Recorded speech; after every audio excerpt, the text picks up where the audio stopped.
Gender and inequalities. Inequalities का मतलब समझते हो? मतलब कि असमानता। प्राचीन समय में होता क्या था कि लड़का या लड़की को इक्वल नहीं माना जाता था।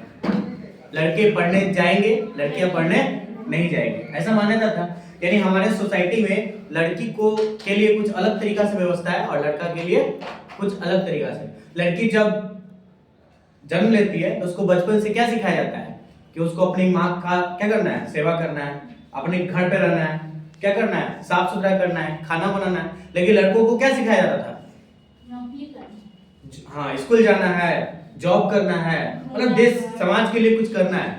तो ये दो तरह की बातें हो गई, जिसमें लड़की को एक विशेष स्थान था लेकिन लड़की के लिए कोई भी विशेष स्थान नहीं, यानी कि यहाँ पे भेदभाव हो रहा था। लेकिन अब वो समय आ गया है कि लड़का या लड़की दोनों को समान अवसर है आगे बढ़ने का, है ना। तो इस चैप्टर में वही पढ़ना है। Gender is the concept of being manly और वुमेनली। जेंडर से क्या बात पता चलता है? जैसे मान लो कि कोई लड़का है या कोई लड़की है। Is not exactly the same और सेक्स, ये दोनों जैसे कि दो बातें लिखी जाती है, जेंडर क्या है और सेक्स क्या है, ये दोनों अलग अलग बातें हुई। इसको कभी भी सेम बात नहीं समझ सकते हो, है ना। कहते हैं ना कि हम मेल है या फीमेल है, ठीक है। अब ये है कि समाज किस नजरिए से देखता है। समाज लड़की को उसी नजरिए से देखता है। वो क्या करेगी? घर में रहेगी, बर्तन धोएगी, है ना, क्या करेगी, कपड़ा साफ करेगी, मतलब घर का काम देखेगी। लेकिन लड़के क्या करेंगे? जॉब करेंगे। लेकिन ये सब पुरानी धारणाएं हैं। अब समाज में क्या हो रहा है? बदलाव आ रहा है। अब सब क्या हो रहा है? जागरूक हो रहा है। अब लोगों को समझ में आ गया है कि लड़कियां भी आगे बढ़ सकती है, हमारे देश के लिए, हमारे समाज के लिए कुछ कर सकती है। Gender describe the separate qualities that man and woman are usually expected to have. तो जेंडर से साफ सुथरा बात पता चलता है कि किसमें कौन सा क्वालिटी है। जैसे लड़का आर्मी में जाएगा, है ना, लड़का मैकेनिक का काम करेगा। कुछ ऐसे काम होते हैं जैसे मान लो कि दूर दराज जाना है जिसमें बहुत ज्यादा भाग दौड़ की जरूरत होती है, वो काम लड़का करेगा, लड़की से नहीं होने वाला है।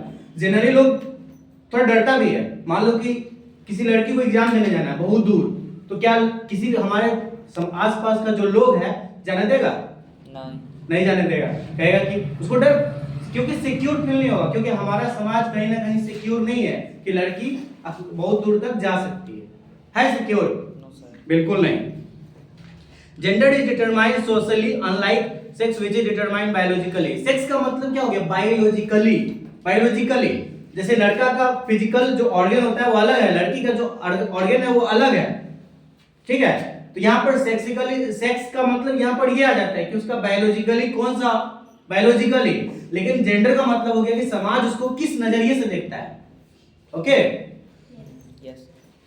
A gender role is set pattern of behavior that a man or woman is expected to follow in a society.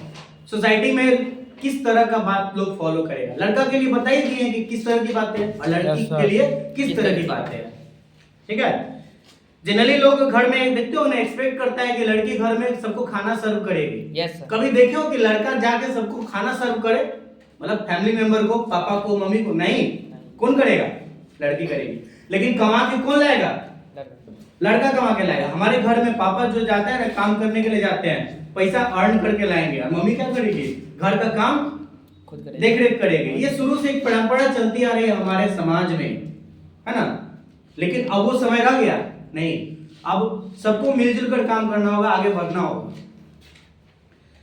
काम कोई से कोई बुरा नहीं होता है, काम कोई भी बुरा नहीं होता है, लेकिन कहने का मतलब हम किस काम को कितना इज्जत दे रहे हैं। स्टॉप।